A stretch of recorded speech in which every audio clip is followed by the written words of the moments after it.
নমস্কার and welcome back to say Bangla. আজকে আমরা একটা ঐতিহাসিক ঘটনা নিয়ে আলোচনা করব। ভারতের উপরাষ্ট্রপতি জগদীপ ধনখড়ের হঠাৎ পদত্যাগ।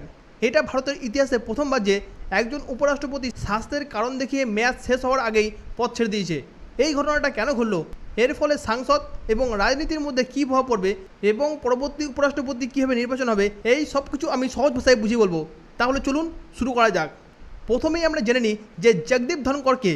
দেখুন, জগদীপ ধনখড় হচ্ছে ভারতের 14তম উপরাষ্ট্রপতি, যিনি 2022 সালের 11ই আগস্ট থেকে দায়িত্ব পালন করেছিলেন। উপরাষ্ট্রপতি হিসেবে তিনি রাজ্যসভার চেয়ারপারসনও ছিলেন, কারণ ভারতীয় সংবিধান অনুযায়ী উপরাষ্ট্রপতি রাজ্যসভার মধ্যে সভাপতিত্ব করেন। তিনি রাষ্ট্রপতির পরে ভারতের দ্বিতীয় সর্বোচ্চ সাংবিধানিক পদে ছিলেন। জগদীপ ধনখড় 2019 সাল থেকে 2022 সাল পর্যন্ত পশ্চিমবঙ্গের মধ্যে গভর্নর ছিলেন, যেখানে তিনি ওয়েস্ট বেঙ্গলের মুখ্যমন্ত্রী মমতা বন্দ্যোপাধ্যায়ের বিরুদ্ধে বেশ কিছু বিতর্কে জড়িয়েছিলেন। তিনি সুপ্রিম কোর্টের সিনিয়র অ্যাডভোকেট, 1990 সালে কেন্দ্রীয় রাষ্ট্রমন্ত্রী এবং রাজস্থান বিধানসভার মধ্যে সদস্য হিসেবে কাজ করেছিলেন। বিজেপি এবং এনডিএ সমর্থনে তিনি 2022 সালে উপরাষ্ট্রপতি হিসেবে নির্বাচন হয়। তার আইনি এবং রাজনৈতিক অভিজ্ঞতা তাকে একজন শক্তিশালী নেতা হিসেবে প্রতিষ্ঠিত করেছে। কিন্তু হঠাৎ কী এমন হলো, তিনি হঠাৎ কেন পদত্যাগ করে দিলেন? দেখুন, জগদীপ ধনখড়ের স্বাস্থ্যের অবনতির কারণের জন্য তিনি পদত্যাগ করেছেন। তিনি ভারতের রাষ্ট্রপতি দ্রৌপদী মুর্মুকে চিঠি লিখে জানিয়েছে যে চিকিৎসকদের পরামর্শে তিনি বিশ্রাম নিতে যান। 2025 সালের মার্চ মাসে তার হৃদযন্ত্রের মধ্যে অস্ত্রোপচার হয়। সম্প্রতি একটা ভিডিওতে দেখেছিলাম যে তিনি হাঁটতে গিয়ে হঠাৎ করে অজ্ঞান হয়ে পড়ে যান, যার ফলে তার স্বাস্থ্যকে নিয়ে একটা উদ্বেগের সৃষ্টি হয়েছিল।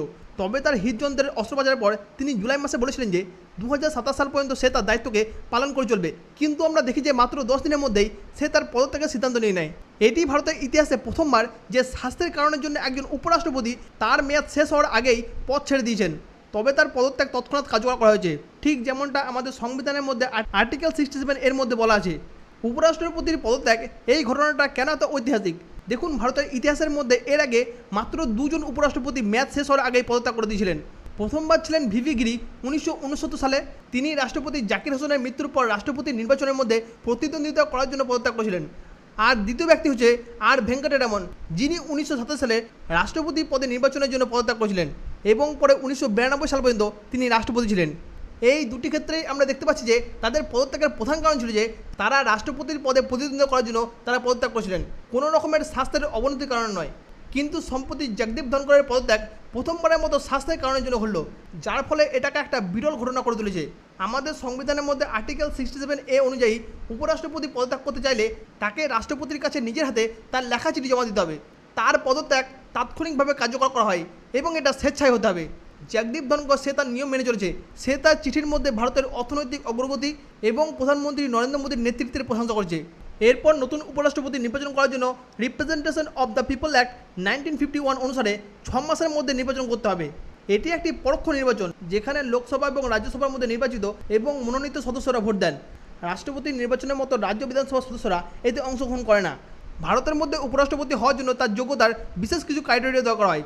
প্রথমত, তাকে ভারতের নাগরিক হতে হবে এবং তার বয়স 35 বছর হতে হবে এবং রাজ্যসভার সদস্য হওয়ার যোগ্যতা এবং কোনো রকমের লাভজনক পদে থাকা চলবে না।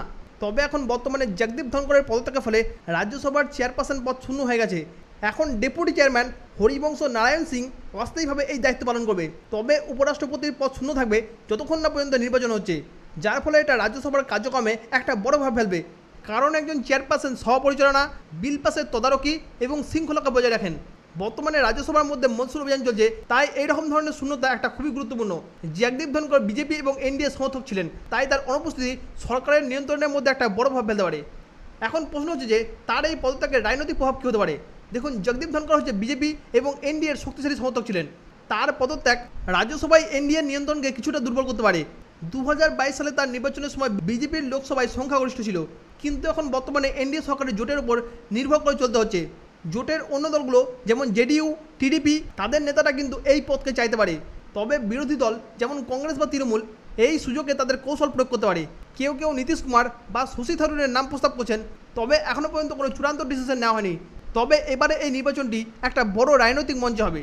জগদীপ ধনখড় তার মেয়াদের মধ্যে বিচার ব্যবস্থার দুর্নীতি নিয়ে স্বেচ্ছা ছিলেন। তিনি হাইকোর্টের বিচারপতিদের বাসভবনের মধ্যে প্রচুর পরিমাণে অর্থ পাওয়ার বিষয়ে কিন্তু প্রশ্ন তুলেছিলেন এবং দায়বদ্ধতার দাবি করেছিলেন, যেটা ভারতের উপরাষ্ট্রপতির ইতিহাসে একটা বিরল। তিনি সাংসদের মধ্যে সরকারের পক্ষে দৃঢ়ভাবে কথা বলতেন, যেটা তার রাজনৈতিক অবস্থানকে আরও শক্তিশালী করেছে।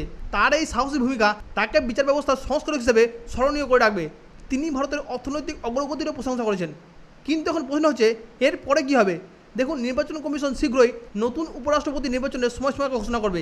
এনডিএর কাছে বর্তমানে 351 জন সাংসদ সদস্য আছেন, তাই পরবর্তী উপরাষ্ট্রপতি কিন্তু বিজেপি সরকারের অধীনেই আসবে।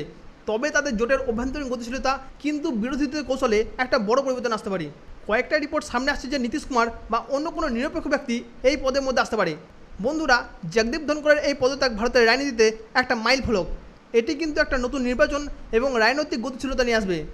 এখানে আমি আপনাদের কাছে জানতে যাবো যে জগদীপ ধনকরের পদত্যাগ এর পেছনে কি শুধুমাত্র স্বাস্থ্যের অবনতির কারণ, নাকি এর পেছনে অন্য কোনো কারণ থাকতে পারে? আপনার মতামত অবশ্যই কমেন্টে লিখতে ভুলবেন না।